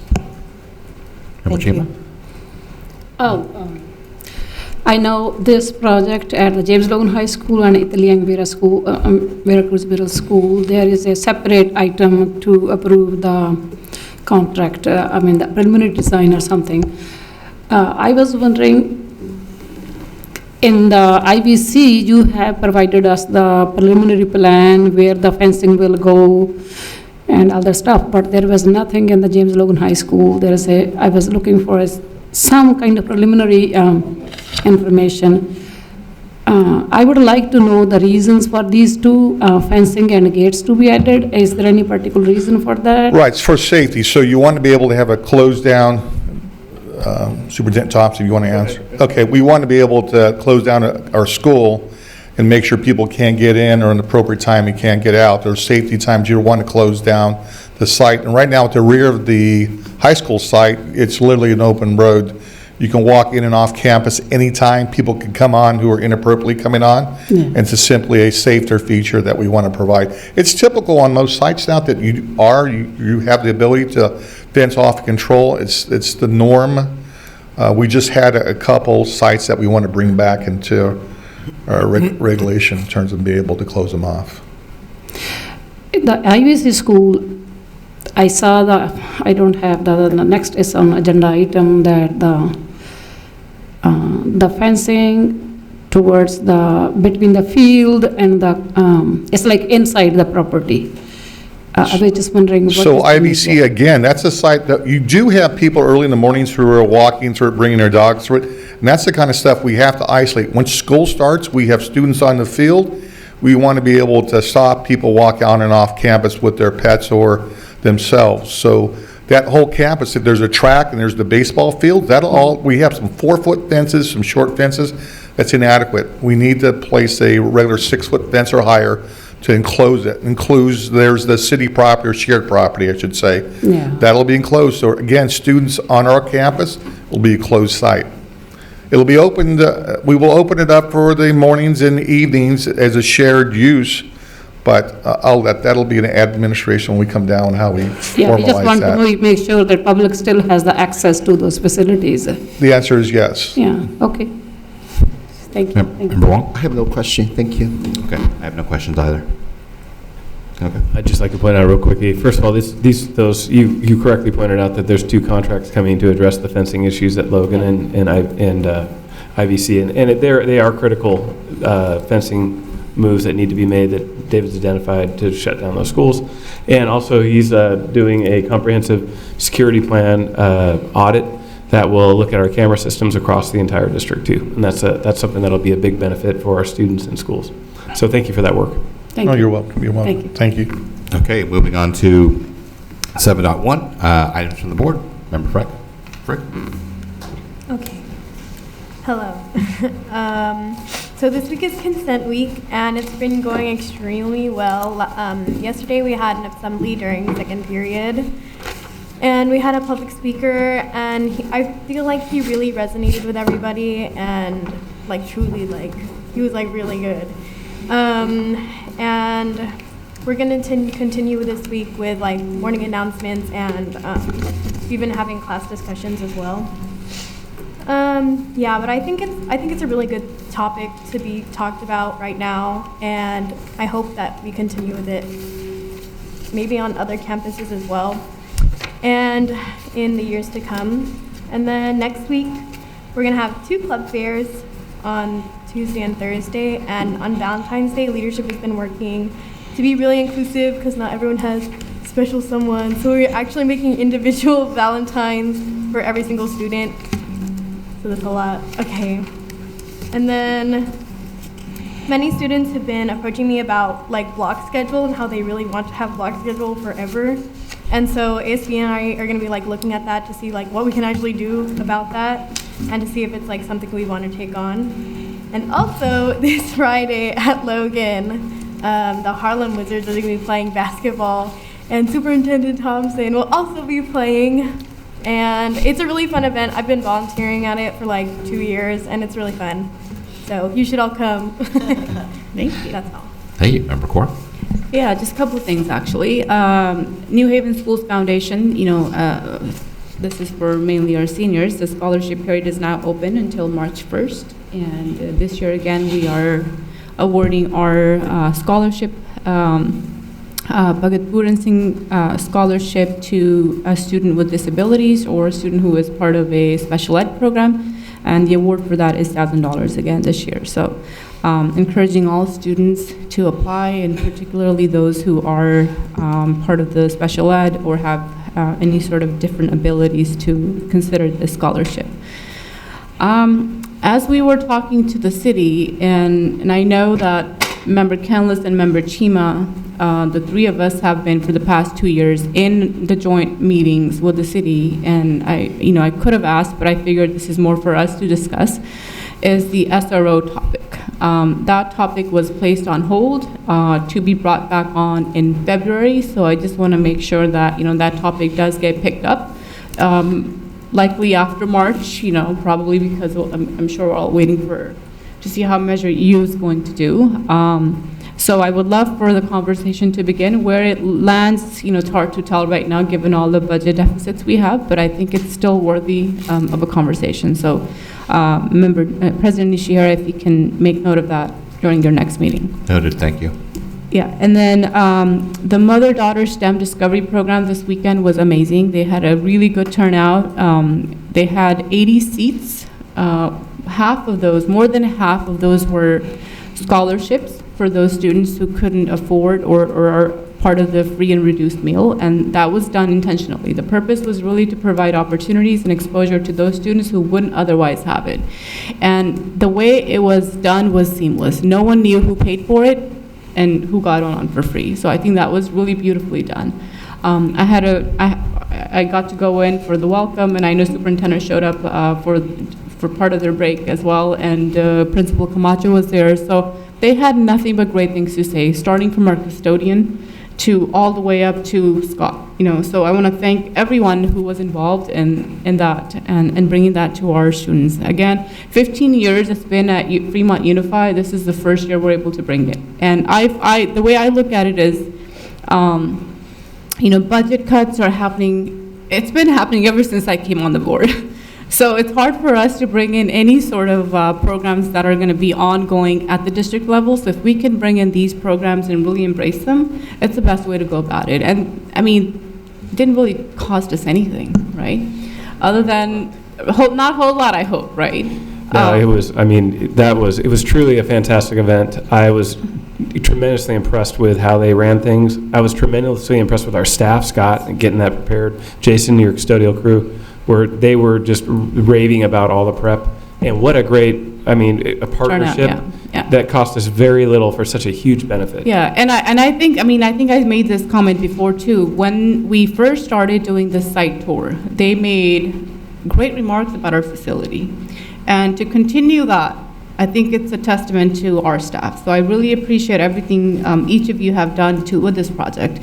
All the way from LECTA to their president saying, oh, we will be happy to bring more STEM programs if you let us come. And I said, yes, we're going to do this again. So I hope this continues and it grows every year and the program grows. So it's fantastic. A lot of great stuff that we got to hear. And I think I had one other thing, and I just don't know where it went. But I'll leave it at that. But I think it was just remarkable to see a lot of our younger girls with their parents or moms who have never probably been in the classroom or for that long at least. It was a great program, so I was happy and pleased with it. Thank you. Okay, Member Canlis. Okay, now I'd like to talk about this wonderful topic called budget. As you know, this week, February 3rd to the 7th, is Fun Education Now Week, and it's been it's a program, not a program, it's a campaign where we're trying to access full and fair funding for our students. As everybody knows, our students, California is 41st on ADA per pupil funding. California is also top in the states and 5th in the nation's economy. There is a huge disconnect between how we're doing as a country and a community versus how we fund our students. So this campaign the objective is to, of course, the funding, but right now is to make the community aware how underfunded we are as districts, not only New Haven, but entire California. And we're doing a lot of activities. Thank you to the staff, district, parents, and students for what we're doing. And I'm just gonna mention a few. I know the communication advocacy has been really good in sending the e-news and all the flyers that they're sending out there electronically. So that's good. Thank you so much. And I know the students are invited, students and staff are invited to wear red this whole week, just so we could get the attention of the community and the public and the media, hopefully, because if the media puts us on somewhere out there, perhaps Sacramento sees it as well. If we don't get the media, at least we could get the parents and the community aware of what we have or don't have as far as funding is concerned. I know there's also other activities that I have not mentioned, but one big one is happening tomorrow night, which is the kickoff on sharing our district budget with the community, and our superintendent is, I think, doing that tomorrow night at Cesar Chavez, and it will be followed by many other budget meetings with different groups. Let's see. I think our president also has been calling elected officials and making sure that they are aware of what's happening. And I think maybe we're doing some kind of media as well.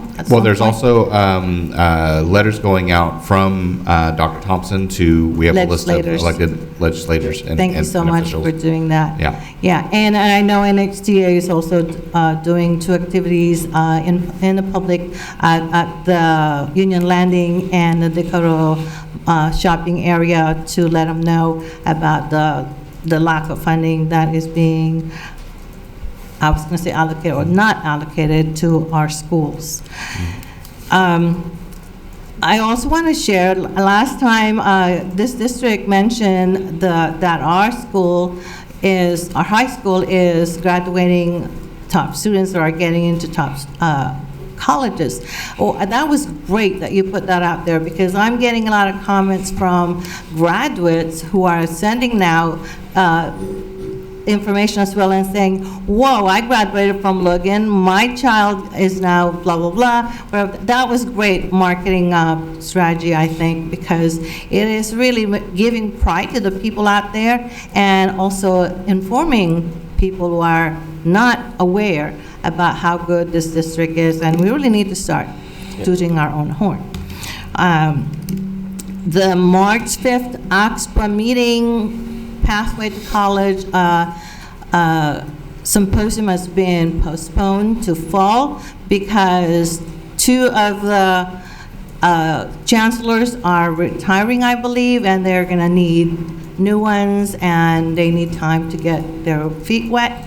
And they only have 1 right now who is interim, so that would be postponed to fall. But we are still doing something on the 5th, and perhaps Mr. Nishihara and Jeff, you could have your questions answered more, because the county is doing dashboard and compare all the schools in the district, and you could ask more questions about that. And they're also covering information regarding mental health and resources, etc. So we're still doing May 5th, just different topic this time. Let's see. On Saturday, there was a symposium, advocacy symposium at Cal State Hayward. It was, I think, attended by over 140 attendees, a lot of college students, and their goal is to, again, advocate for resources plus a number of things that they are looking at. For us, I'm looking at the ethnic studies part, because as everybody know, or maybe not, it has been put into hold because there were some questions regarding some of the groups not being acknowledged in the 4 areas that is now included in the draft. So I'm really encouraged to see so many people interested in not only just us right now wearing red and doing our activities, but other people actually wanting to join in. And then I was in a meeting in Anaheim Sunday with, let's see if I can get this right, the Asian Pacific Islander School Board Member Association, and their objective this year, too, is on advocacy. So my job is to try to connect that symposium with this and with us, hopefully at some point, because we all have the same goal, and that is that full and fair funding eventually for our students, plus ethnic study and so on. Again, as Ms. Gore mentioned, we do have the scholarship coming up soon. We have scholarship on leadership and community service. So I encourage students to apply for that. Last year we had 2 scholarships also, but we had 192 students apply. So it made it very difficult to make a decision because they all have such compelling stories, but you don't get a scholarship if you don't apply. So I encourage everyone to apply. That would be it. Thank you so much. Thank you. Member Chima? We are having a Mission Valley ROP Educators Brunch tomorrow, 8 a.m. And if you guys are available, please feel free to join us. And they will be showcasing all the programs that are going on at Mission Valley ROP. And we have finished at MVROP, we have finished the hiring of CBO. That was quite a bit work. On a personal note, I had a foster kid, and he has joined his family, which is a positive note. So I'm very happy for him. And that's it. Okay, Member Wong. Oh, yes, I'm glad you mentioned about the Mission Valley LP. The last time I went to there, there's lots of information, very good program. And I'm joining us tomorrow. Okay, I try. And until I be there, so I realized then there's so many information is good, and let me understand much better. Yes, and the other things, and I'm pretty much followed with the Linda Kenneth, members Kenneth, and mentioned about education funding, and so for the last a week, it's Chinese New Year, and we're pretty quiet because the current status, the coronavirus, but we did have a lot of conversation for the local community. We especially talked the community aware about the poor funding and levels in California. And as the New Haven School Board, and we passed a resolution to support the funding Education Now week. And so I want more people to understand that the situation is not just the New Haven School District, state. And and also back to the coronavirus, and in the Federal Health Office, and currently saying that is potentially a serious public health threat. But okay, we just want to know, and we have about 5 cases in Bay Area already, but we do not need to panic. I think I'm glad that today and the superintendent would ask me some information. I just want to we should be aware if this happened and what should do. And currently, and for some districts and in Chicago and in Virginia and also in the Southern California, and there's some things that could happen yes, and kind of people misunderstand this one, make fun of this one, kind of like discriminations, and so we should aware that. The second things, and we should have students have a good habit, and during season, not just coronavirus, like flu seasons, they should wash their hands, something like that, yeah. Okay, so the other things is yesterday, and I joined with the President Nishihiro, and to join the city and the council the subcommittees meetings, and all the information I let the President Nishihiro to explain to tell us and some updates. Yeah, and I know you guys did the last year, share and the subject last year. Yeah. That's all. Okay, great. All right, I wanted to thank Member Canlis for being our board's cheerleader and leader for the full and fair funding. Without her, I don't think I'd be up to date on half the stuff that I am. She already talked about all the different activities that are planned for this week. Thank you again for spearheading that and for your leadership. The League of Women Voters will be at James Logan High School on February 6th, which is this Thursday, for a voter drive for our seniors. So that's going to be really exciting. So my family is sponsoring a memorial scholarship for my mother, and we're going to be focusing it on Puente students that first to go to college. A lot of the same things that the family's been focusing on in the past, but now we're going to be centering it on the Puente program. And then let's see, this Thursday, my daughter Isabella will have her senior night for varsity.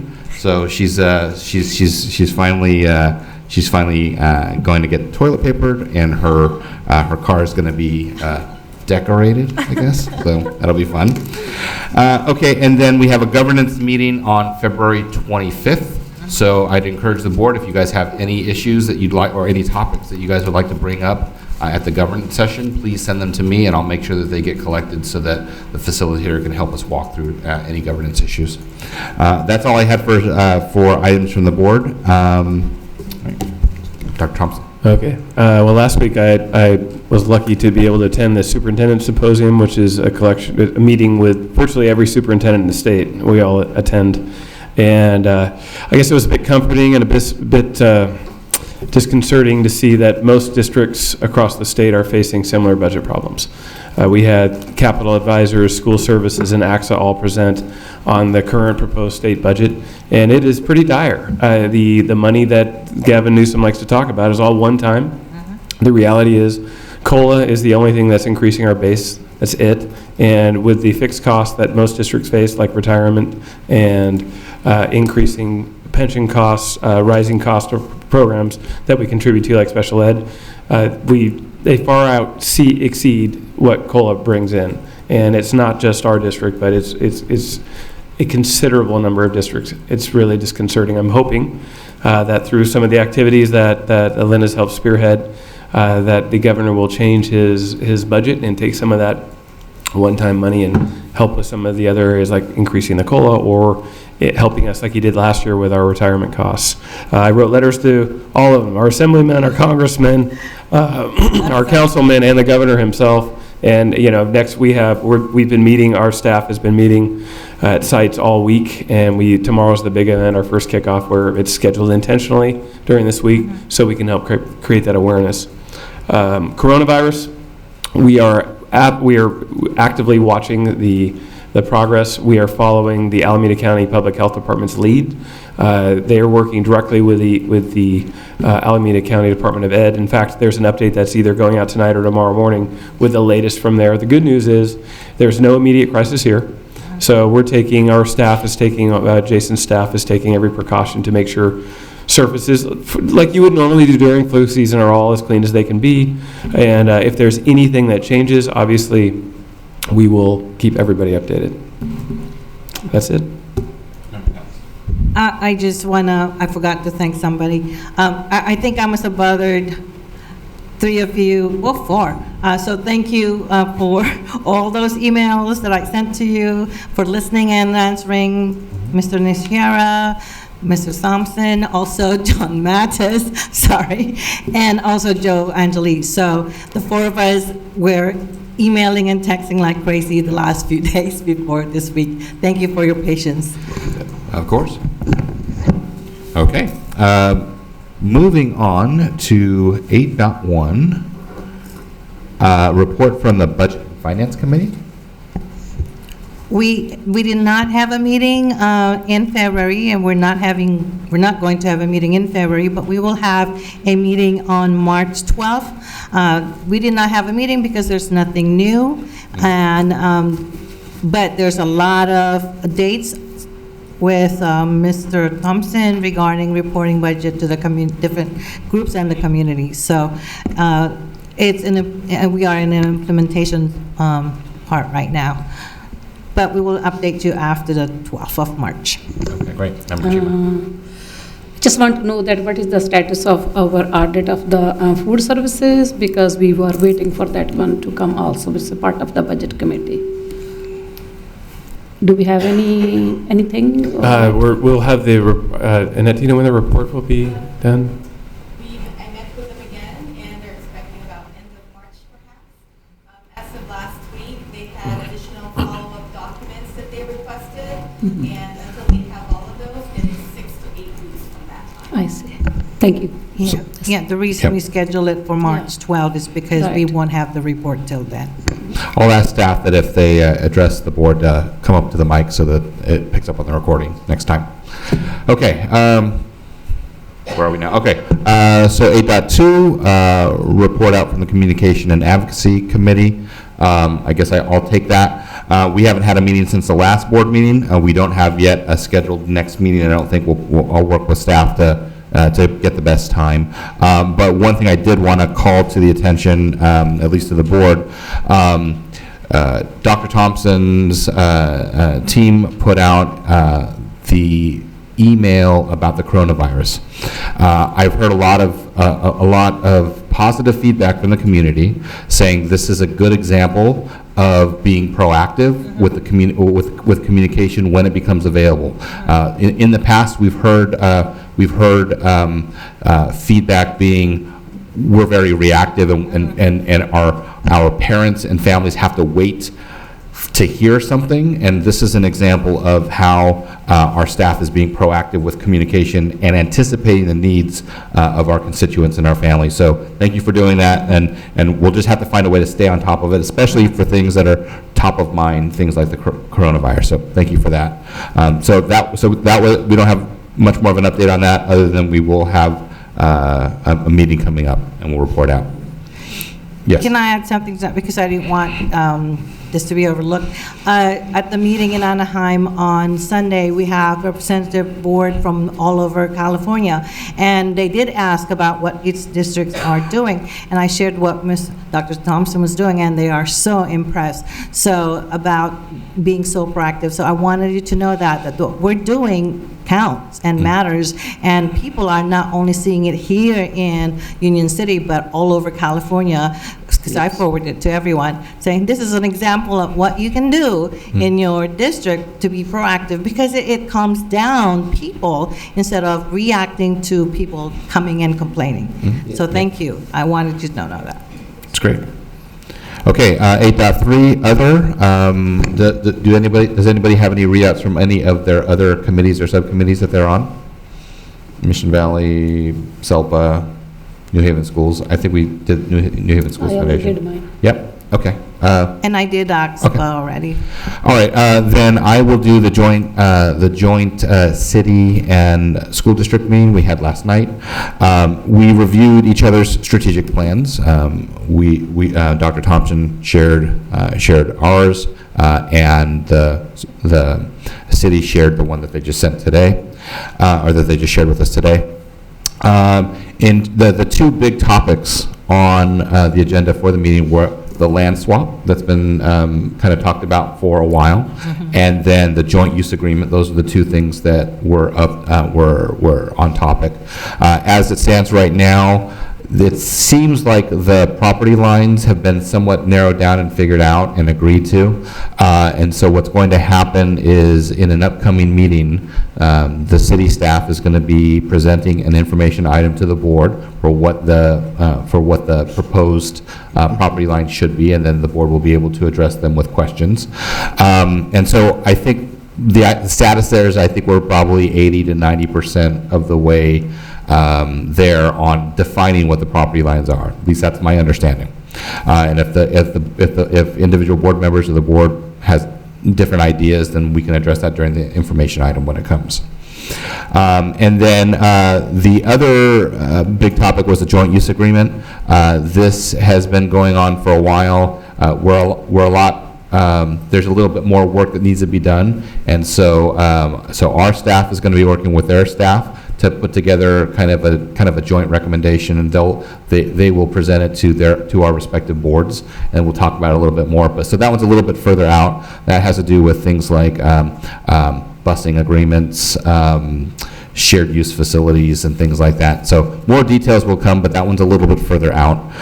We do have we've also established a quarterly cadence of meetings. So every three months, our next meeting is going to be April 6th, then August 3rd, and then October 26th. And so those have been scheduled, and we'll read out when we have more. But we'll keep you abreast of any new developments that come. Yes. Did a question regarding, I know probably going to be a no, but I'm asking anyway, a resource officer. Yeah, we did talk about that, and right now, as stated, the Measure U does not actually have incremental funding for an SRO. So that much was made pretty clear in that meeting. We still need to have that conversation in in this month, regardless of whether or not it's part of U or not. Like we have to figure out how best to equip our schools with SROs. Yeah, because it was my understanding for another 50 cents, we could have had one extra police officer. And so my understanding is that's not part of any commitments that the city is making. Yeah, that's clear, yeah. Thank you. Okay, any other questions? All right. Oh, Dr. Thompson. Okay. All right, so now we are on 9.1, hearing of visitors on topics not on the agenda. Do we have any? We have one. We have, I should have my glasses, Daisy Arita, I think, Aritia, who wants to speak on the dropout prevention positions. Okay.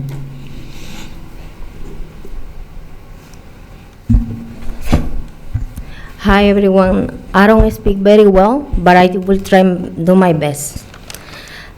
My name is Daisy Urrutia, and my daughter is Sara Macias, and she is in Zeros Elementary School.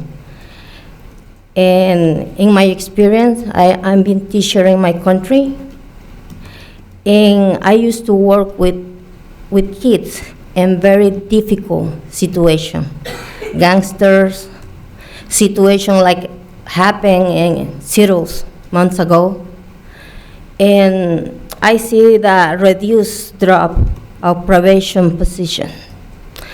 And I know some of the teachers who working with kids, like Miss Gina and Miss Susan Peinado. And when I meet these persons, I feel welcome in the school. You know, many parents don't feeling well when they go into the school because they don't speak very well. Some people make faces, oh, why these people speaking like that? You know, and these teachers make me feel confident because my daughter is in a good school. And also the place and the school, I'm feeling well because I'm near to the school. I don't have to driving, I'm walking. I like to walking. But you will may see in many of the future meetings, I will be here because I want to also call more parents to come here. I know many people don't like to come to the meeting, also for the school. Oh, it's so boring, so tired. I think I'm different. If you put your idea is the school will be changed, the attitude in your kid, yeah, it's positive. I'm feeling like that. And, you know, I come in here and I say, I'm so sorry for coming late.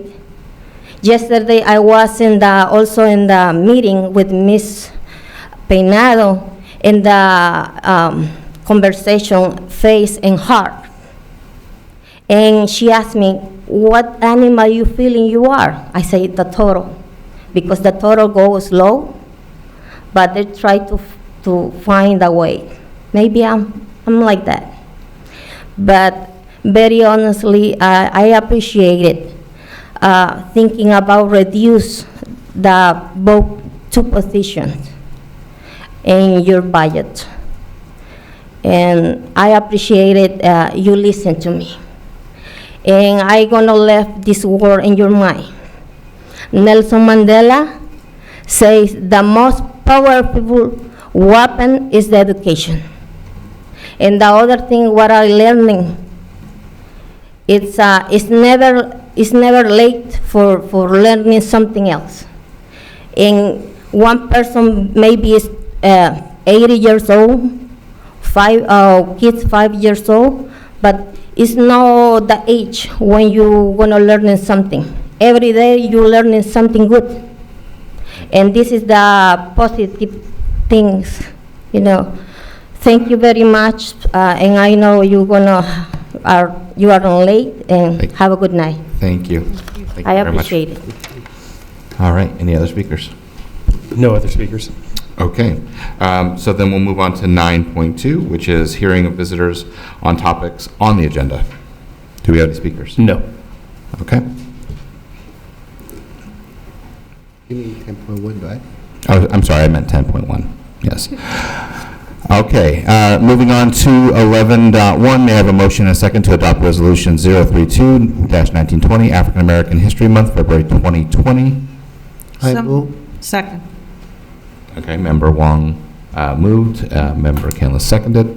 Okay, discussion. Okay, roll call, please. Aye. Aye. Aye. Aye. Aye. Aye. Okay, moving on to 11.2, may I have a motion and a second to approve the proposal from LCA Architects for architectural and engineering services for proposed fencing projects at IVC? So moved. I'm a second. Okay, discussion. I just want to make sure that, as I have said before, that public remains to have access to the parks and other ground facilities. So make sure that it is written somewhere that public should have access. Because it has happened before, for some of our schools, we have improved the facilities, but public then, they don't have any right to use those facilities. So we don't want that to happen. Thank you. Okay. All right, so noted, and we'll just make sure that staff keeps that in mind as the plans continue on, that we keep that in mind. Okay, with that, no further discussion. Roll call, please. Aye. Aye. Aye. Aye. Aye. Aye. Okay, moving on to 11.3. May I have a motion and a second to approve the attached proposal for SVA Architects for architectural and engineering services for the proposed fencing project at James Logan High School? So moved. I'm second. Discussion. Okay, Member Chima. Just a comment that I'm just thinking about this since my sons, they were going to the James Logan High School. Why we did not think about this fence before? It was so obvious to go into the in and out of the school district. So this is the right thing to do. Thank you. That's an excellent point. Thank you. Any further discussion? Okay, roll call then, please. Brick. Aye. Ford. Aye. Canvas. Aye. Chima. Aye. Wong. Aye. Nishihira. Aye. Moving on to item 11.4, may I have a motion and a second to approve the MOU with West Ed for teacher practice team professional development at IVC beginning 1920. I move. Second. Okay, discussion. All right, seeing no discussion, roll call, please. Brick. Aye. Ford. Aye. Canvas. Aye. Chima. Aye. Wong. Aye. Nishihira. Aye. Okay, moving on to consent agenda items. 11.1, may I have a motion and a second to approve consent agenda items 11.1 to 11.17. You mean 12.1? I'm sorry, I meant 12. I have a comment regarding 12.1. 12. Approval of minutes, but it Oh, can hang on. remain. Do It we- can remain on the consent. Okay, hang on a second. Do we have a motion and a second? So moved. I'm second. Okay, I'm sorry, go ahead, Member Chima. Discussion. Yeah. So in the approval of minutes, Member Kaur has mentioned that all members of the board right now, we belong to the protected class. But I think in the minutes it says we belong to unprotected class. So that needs to be corrected. Okay. Thank you. I didn't even know that. All right. Thanks for that. I think I was saying at one point unprotected. I was You getting were confused. using but that, thank right, you but for I corrected correcting at that, that and I did time, yeah. correct it. You're right. Thank Okay. you for that. So Thank you. that's it. All right, so we'll amend that. So it can stay on consent. All right. I Yes, actually Member have Ford. just out of curiosity, I'm trying to understand how when we do updates on course names, how does that come about? I mean, these courses have existed for some time. I don't know who to address this to.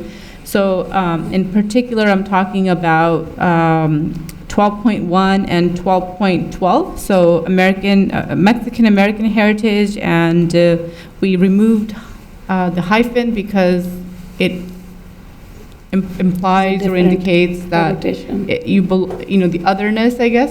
So I'm just curious as to how, I guess, these names or these changes come about. And same thing with 12.12. I never knew that F, I guess, does not exist in the Philippine Alphabet. Right. alphabet, or the letter, yes. And how come the change comes about now? Like, how does it get driven?